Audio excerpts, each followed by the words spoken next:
Росія поводить себе не тільки як країна-терорист, але як і країна-пірат. Тому те, що вони роблять в Чорному морі, в басейні Чорного моря, це піратство. Вони зупиняють кораблі, суда з зерном, надають прохід в нашу акваторію. Тобто це потрібно ООН і міжнародній спільноті зупинити. Зерно, яке зараз вивозиться нелегально з тимчасово окупованих територій Херсонської і Запорізької області.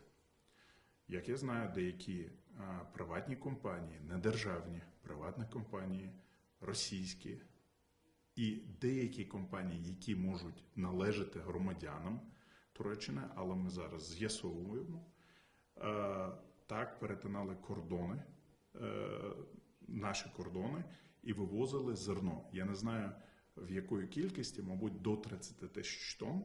Я хотів звернутися до наших органів, щоб вони відкрили впровадження.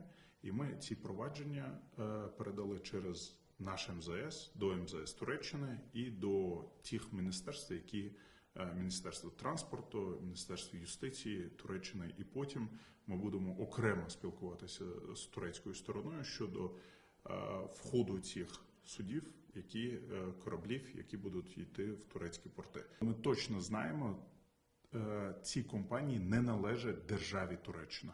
Це приватні компанії, які можуть належати громадянам Туреччини, а більшість з них належать російським громадянам.